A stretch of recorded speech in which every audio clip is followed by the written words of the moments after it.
யோவான் 13ஆம் அதிகாரம். பஸ்கா பண்டிகைக்கு முன்னே இயேசு இவ்வுலகத்தை விட்டு பிதாவினிடத்திற்கு போகும்படியான தம்முடைய வேளை வந்ததென்று அறிந்து தாம் இவ்வுலகத்தில் இருக்கிற தம்முடையவர்களிடத்தில் அன்பு வைத்தபடியே முடிய பரியந்தமும் அவர்களிடத்தில் அன்பு வைத்தார். சீமோனின் குமாரனாகிய யூதாஸ் காரியோத் அவரை காட்டிக் கொடுக்கும்படி பிசாசானவன் அவன் இருதயத்தை தூண்டின பின்பு அவர்கள் போஜனம் பண்ணி கொண்டிருக்கையில் தம்முடைய கையில் பிதா எல்லாவற்றையும் ஒப்புக் கொடுத்தார் என்பதையும் தாம் தேவனிடத்திலிருந்து வந்ததையும் தேவனிடத்திற்கு போகிறதையும் இயேசு அறிந்து போஜனத்தை விட்டு எழுந்து வஸ்திரங்களை கழற்றி வைத்து ஒரு சீரை எடுத்து அறையிலே கட்டி கொண்டு பின்பு பாத்திரத்தில் தண்ணீர் பார்த்து சீஷருடைய கால்களை கழுவவும் தாம் கட்டி கொண்டிருந்த சீலையினால் துடைக்கவும் தொடங்கினார். அவர் சீமோன் பேதுருவினிடத்தில் வந்தபோது அவன் அவரை நோக்கி, ஆண்டவரே, நீர் என் கால்களை கழுவலாமா என்றான். இயேசு அவனுக்கு பிரதியுத்தரமாக, நான் செய்கிறது இன்னதென்று இப்பொழுது நீ அறியாய், இனிமேல் அறிவாய் என்றார். பேதுரு அவரை நோக்கி, நீர் ஒரு காலம் என் கால்களை கழுவப்படாது என்றான். இயேசு அவனுக்கு பிரதியுத்தரமாக, நான் உன்னை கழுவாவிட்டால் என்னிடத்தில் உனக்கு பங்கில்லை என்றார். அதற்கு சீமோன் பேதுரு, ஆண்டவரே, என் கால்களை மாத்திரமல்ல, என் கைகளையும் என் தலையையும் கூட கழுவ வேண்டும் என்றான். இயேசு அவனை நோக்கி, முழுகினவன் தன் கால்களை மாத்திரம் கழுவ வேண்டியதாய் இருக்கும், மற்றபடி அவன் முழுவதும் சுத்தமாய் இருக்கிறான்.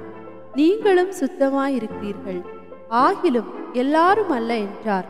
தம்மை காட்டிக் கொடுக்கிறவனை அவர் அறிந்திருந்தபடியினால் நீங்கள் எல்லாரும் சுத்தமுள்ளவர்கள் அல்ல என்றார். அவர்களுடைய கால்களை அவர் கழுவின பின்பு தம்முடைய வஸ்திரங்களை தரித்து கொண்டு திரும்ப உட்கார்ந்து அவர்களை நோக்கி, நான் உங்களுக்கு செய்ததை அறிந்திருக்கிறீர்களா?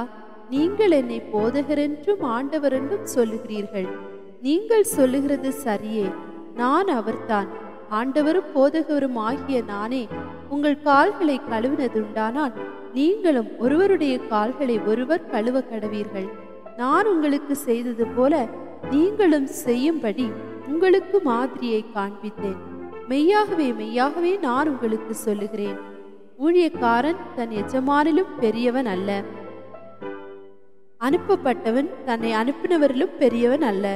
நீங்கள் இவைகளை அறிந்திருக்கிறபடினால் இவைகளை செய்வீர்களானால் பாக்கியவான்களாய் இருப்பீர்கள்.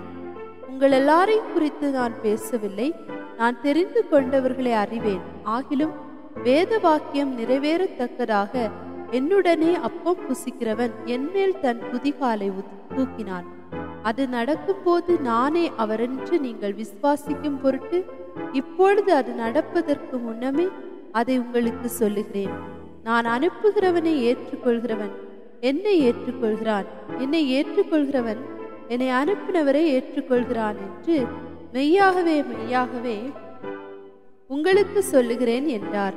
இயேசு இவைகளை சொன்ன பின்பு ஆவியிலே கலங்கி, உங்களில் ஒருவன் என்னை காட்டிக் கொடுப்பான் என்று மெய்யாகவே மெய்யாகவே உங்களுக்கு சொல்லுகிறேன் என்று சாட்சியாக சொன்னார். அப்பொழுது யாரை குறித்து பேசுகிறாரோ என்று சீஷர்கள் ஐயப்பட்டு ஒருவரை ஒருவர் நோக்கி பார்த்தார்கள். அந்த சமயத்தில் அவருடைய சீஷரில் இயேசுவுக்கு அன்பானவனாய் இருந்த ஒருவன் இயேசுவின் மார்பிலே சாய்ந்து கொண்டிருந்தான். யாரை குறித்து சொல்லுகிறார் என்று விசாரிக்கும்படி சீமோன் பேதுரு அவனுக்கு சைகை காட்டினான். அப்பொழுது அவன் இயேசுவின் மார்பிலே சாய்ந்து கொண்டு, ஆண்டவரே, அவன் யார் என்றான். இயேசு பிரதியுத்தரமாக, நான் இந்த துணிக்கையை தோய்த்து எவனுக்கு கொடுப்பேனோ அவன்தான் என்று சொல்லி துணிக்கையை தோய்த்து சீமோன் குமாரனாகிய யூதாஸ் காரியோத்துக்கு கொடுத்தார்.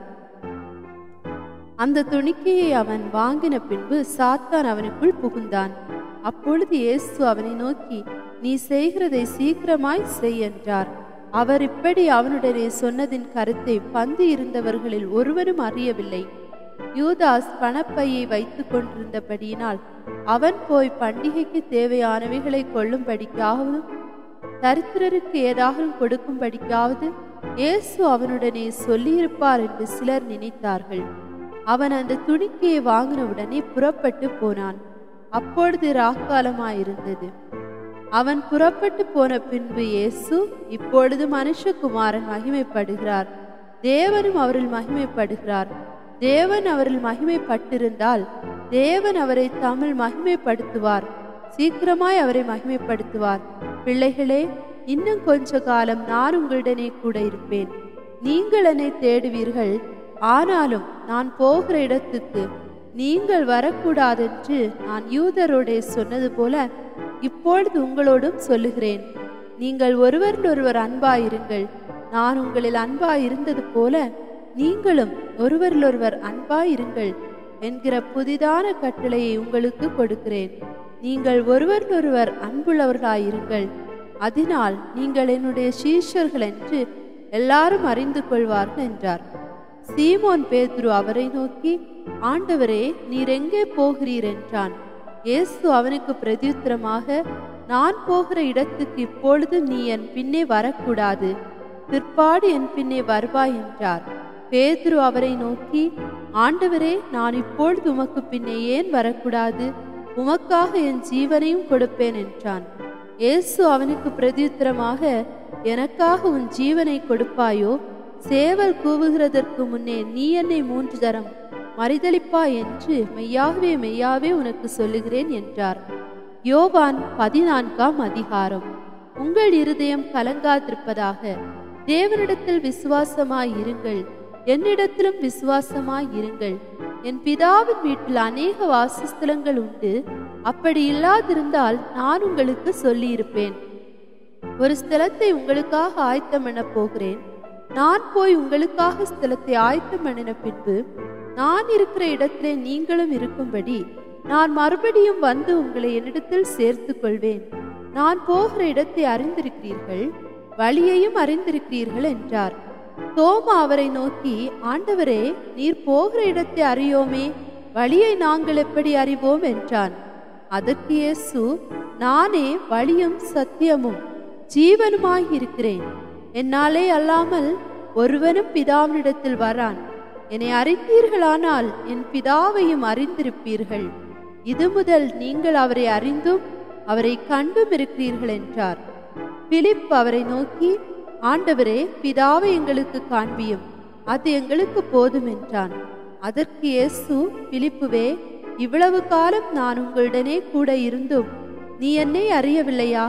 என்னை கண்டவன் பிதாவை கண்டான். அப்படி இருக்க பிதாவை எங்களுக்கு காண்பியும் என்று நீ எப்படி சொல்லுகிறாய்? நான் பிதாவிலும் பிதா என்னிலும் இருக்கிறதை நீ விசுவாசிக்கிறதில்லையா? நான் உங்களுடனே சொல்லுகிற வசனங்களை என் சுயமாய் சொல்லவில்லை. என்னிடத்தில் வாசமாய் இருக்கிற பிதாவானவரே இந்த கிரியைகளை செய்து வருகிறார். நான் பிதாவிலும் பிதா என்னிலும் இருக்கிறதை நம்புங்கள். அப்படி இல்லாவிட்டாலும் என் கிரியைகளின் நிமித்தமாவது என்னை நம்புங்கள். மெய்யாகவே மெய்யாகவே நான் உங்களுக்கு சொல்லுகிறேன், நான் என் பிதாவினிடத்திற்கு போகிறபடியினால் என்னை விசுவாசிக்கிறவன் நான் செய்கிற கிரியைகளை தானும் செய்வான், இவைகளை பார்க்கிலும் பெரிய கிரியைகளையும் செய்வான். நீங்கள் என் நாமத்தினாலே எதை கேட்பீர்களோ குமாரனில் பிதா மகிமைப்படும்படியாக அதை செய்வேன். என் நாமத்தினாலே நீங்கள் எதை கேட்டாலும் அதை நான் செய்வேன். நீங்கள் என்னிடத்தில் அன்பாயிருந்தால் என் கற்பனைகளை கைக்கொள்ளுங்கள். நான் பிதாவை வேண்டிக் கொள்ளுவேன், அப்பொழுது என்றென்றைக்கும் உங்களுடனே கூட இருக்கும்படிக்கு சத்திய ஆவியாகிய வேறொரு தேற்றரவாளனை அவர் உங்களுக்கு தந்தருள்வார். உலகம் அந்த சத்திய ஆவியானவரை காணாமலும் அறியாமலும் இருக்கிறபடியால் அவரை பெற்றுக்கொள்ள மாட்டாது. அவர் உங்களுடனே வாசம் பண்ணி உங்களுக்குள்ளே இருப்பதால் நீங்கள் அவரை அறிவீர்கள். நான் உங்களை திக்கற்றவர்களாக விடேன், உங்களிடத்தில் வருவேன். இன்னும் கொஞ்ச காலத்திலே உலகம் என்னை காணாது, நீங்களோ என்னை காண்பீர்கள். நான் பிழைக்கிறபடியே நீங்களும் பிழைப்பீர்கள். நான் என் பிதாவிலும் நீங்கள் என்னிலும் நான் உங்களிலும் இருக்கிறதை அந்நாளிலே நீங்கள் அறிவீர்கள். என் கற்பனைகளை பெற்றுக்கொண்டு அவைகளை கைக்கொள்கிறவனே என்னிடத்தில் அன்பாயிருக்கிறான். என்னிடத்தில் அன்பாயிருக்கிறவன் என் பிதாவுக்கு அன்பாயிருப்பான். நானும் அவனில் அன்பாயிருந்து அவனுக்கு என்னை வெளிப்படுத்துவேன் என்றார். ஸ்காரியோத்தல்லாத யூதா என்பவன் அவரை நோக்கி, ஆண்டவரே, நீர் உலகத்துக்கு உம்மை வெளிப்படுத்தாமல் எங்களுக்கு உம்மை வெளிப்படுத்த போகிற காரணம் என்ன என்றான். இயேசு அவனுக்கு பிரதியுத்தரமாக, ஒருவன் என்னில் அன்பாய் இருந்தால் அவன் என் வசனத்தை கைக்கொள்ளுவான். அவனில் என் பிதா அன்பாயிருப்பார். நாங்களும் அவனிடத்தில் வந்து அவனோடே வாசம் பண்ணுவோம். என்னில் அன்பாயிராதவன் என் வசனங்களை கைக்கொள்ள மாட்டான். நீங்கள் கேட்கிற வசனம் என்னுடையதாயிராமல் என்னை அனுப்பின பிதாவினுடையதாயிருக்கிறது. நான் உங்களுடனே தங்கி இருக்கையில் இவைகளை உங்களுக்கு சொன்னேன். என் நாமத்தினாலே பிதா அனுப்ப போகிற பரிசுத்த ஆவியாகிய தேற்றரவாளனே எல்லாவற்றையும் உங்களுக்கு போதித்து நான் உங்களுக்கு சொன்ன எல்லாவற்றையும் உங்களுக்கு நினைப்பூட்டுவார். சமாதானத்தை உங்களுக்கு வைத்து போகிறேன். என்னுடைய சமாதானத்தையே உங்களுக்கு கொடுக்கிறேன். உலகம் கொடுக்கிற பிரகாரம் நான் உங்களுக்கு கொடுக்கிறதில்லை. உங்கள் இருதயம் கலங்காமலும் பயப்படாமலும் இருப்பதாக. நான் போவேன் என்றும் திரும்ப உங்களிடத்தில் வருவேன் என்றும் நான் உங்களிடனே சொன்னதை கேட்டீர்களே. நீங்கள் என்னில் அன்புள்ளவர்களாயிருந்தால் பிதாவினிடத்திற்கு போகிறேன் என்று நான் சொன்னதை குறித்து சந்தோஷப்படுவீர்கள். ஏனெனில் என் பிதா என்னிலும் பெரியவராயிருக்கிறார். இது நடக்கும் போது நீங்கள் விசுவாசிக்கும்படியாக நடப்பதற்கு முன்னமே இதை உங்களுக்கு சொன்னேன். இனி நான் உங்களுடனே அதிகமாய் பேசுவதில்லை. இந்த உலகத்தின் அதிபதி வருகிறான். அவனுக்கு என்னிடத்தில் ஒன்றுமில்லை. நான் பிதாவில் அன்பாய் இருக்கிறேன் என்றும் பிதா எனக்கு கட்டளையிட்டபடியே செய்கிறேன் என்றும் உலகம் அறியும்படிக்கு இப்படி நடக்கும்.